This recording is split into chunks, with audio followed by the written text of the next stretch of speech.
What's going on, fellow nerd geeks? Ollie here, and today I've got a surprising update on some of the Warhammer video games currently available, as well as a continuation and further dive into one of the biggest issues that plagues the overall franchise. But before we delve further into the subject matter at hand, if you haven't already, please go and watch our previous video on the problems with Warhammer video games to ensure you're up to speed on what we're talking about. The link is in the description below.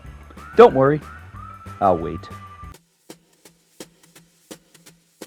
Alright, welcome back, and now that you're all caught up, smash those like and subscribe buttons and tap the notification bell for future content like this.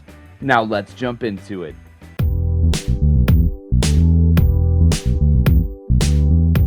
So as we previously discussed, there's a massive issue when it comes to the pricing of a lot of Warhammer branded video games available to players when factoring in the quality and age of the games themselves.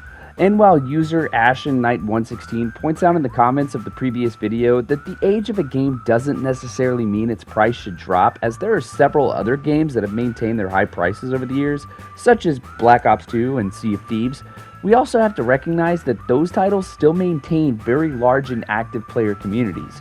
Titles under the Warhammer banner, on the other hand, generally target a niche market, with a few notable exceptions, that do not maintain such communities for long periods of time, nor do they usually offer the same quality of play that such active communities demand. Now, this doesn't mean that there aren't any active player communities based around Warhammer titles today, but it should be recognized that typically these particular communities are much smaller than those of the aforementioned titles and are more reliant on attracting more players to their game and maintaining interest of players who have already invested in them. That is kinda hard to do when a potential new player sees a 6-year-old game selling for the same price as a 1-year-old game in the same franchise, let alone the same genre and setting. It also doesn't help when potential new players see a game normally listed for $60 on sale for 90% off on a digital market. While it may get some buyers to jump on and snag the game for a seemingly amazing price, I did after all, what it tells gamers subconsciously is, "Hello there. This game is such hot garbage that we have to discount it to the point it's nearly free to get people to buy it. Give us your cash." I don't think that's the message that publishers and devs want to be sending out while trying to attract new clientele to the services they provide through digital interactive entertainment. And while yes, I did drop the $6 to get Chaos Bane on PS5, as mentioned on the previous video, this was more of a financial decision as I already own a copy physically for PS4, and it would have been more expensive to download the DLCs on that version separately than to purchase the PS5 version that includes them both for the low price of $5.99, since I still want to play them anyway. Hey, just because I trash a game hard doesn't mean I don't enjoy playing it. I'm weird like that. And I'm sure there are plenty of other players out there who, like me, will still enjoy these games despite their flaws, simply because they are set within the Warhammer universes and provide a way for gamers to interact with these settings without completely breaking the bank by investing in a box of Primaris Marines, glue, and paint.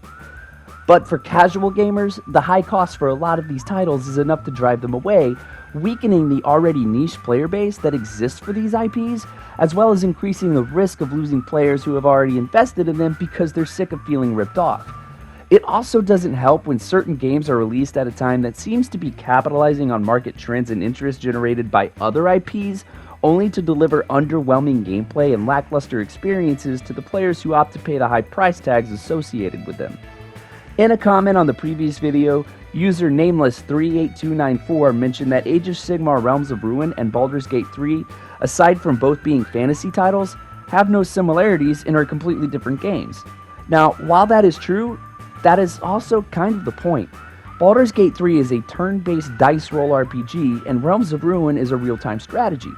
But remember, these two brands, Dungeons & Dragons and Warhammer, are competitors.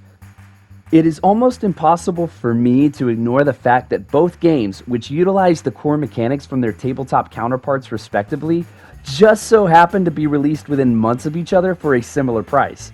The difference here is that Baldur's Gate 3 is one of the most anticipated video games of all time, while Realms of Ruin is kind of just there, existing. To better understand this concept, I want us to compare the rivalry of Warhammer and Dungeons & Dragons to that of Disney and DreamWorks.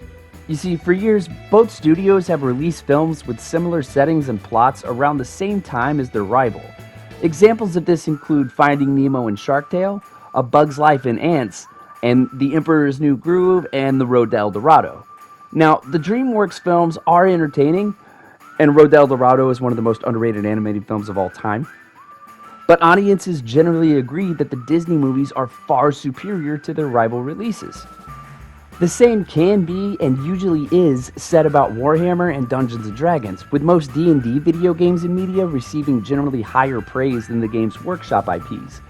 This doesn't mean all D&D good and Warhammer bad, but by understanding the rivalry a little bit, we can easily discern which title between Baldur's Gate 3 and Realms of Ruin is the top-tier epic AAA-esque release, and which is the capitalizing cash grab. On the other hand, I do recognize that most of the Warhammer games have incredible working talent on the dev teams who have a genuine love for the franchises, and I highly respect anyone who works hard to produce a title that is enjoyable, even if that enjoyment only comes from the dedicated fans of the universe the game is set in. With that being said, I still can't justify paying top dollar for games with mixed or average reviews when there are plenty of other more affordable titles, especially when they're from the same franchise. Luckily, we don't have to pay top dollar for a few of them, at least not for a few weeks. Remember at the beginning of the video when I said I have a surprising update? Well, in less than 24 hours of the previous video going live and gaining traction faster than any other video on this channel, at least 6 Warhammer branded video games went on sale with significant discounts, including Inquisitor Martyr, Hired Gun, and Battle Sector, that one remaining the most expensive, but also one of the highest rated. On the lower end, Age of Sigmar Stormground, Necromunda Underhive Wars, and Space Hulk Tactics are each on sale for just $4. Mordheim City of the Dam was also on sale, but it ended before this video could be produced, so I apologize for that.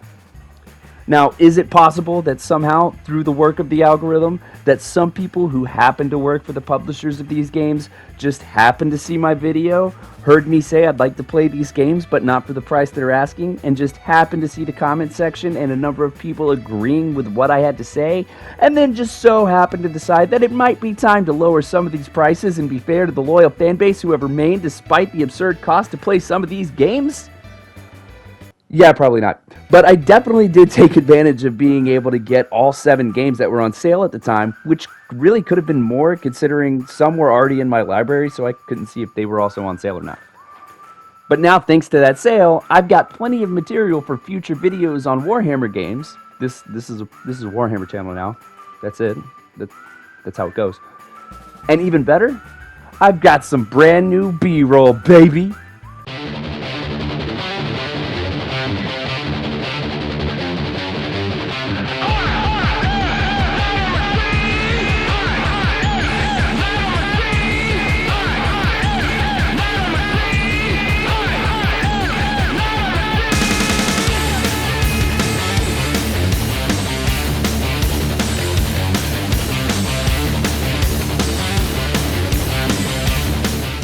Okay, despite how awesome I just made that look, I will say it now.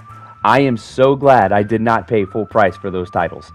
But don't worry, I'll be working on reviews for some of those games with the aim to have them published before the overall sale runs out on July 18th. But if you're a Warhammer fan and want to take advantage of the sale now, feel free to snag them while they're available at a discounted rate.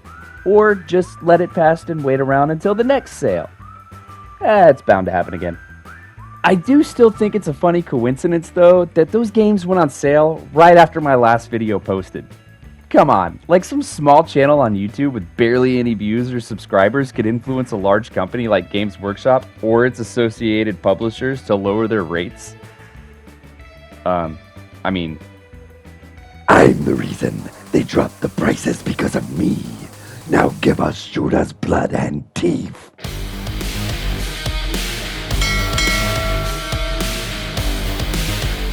Judah's blood and teeth.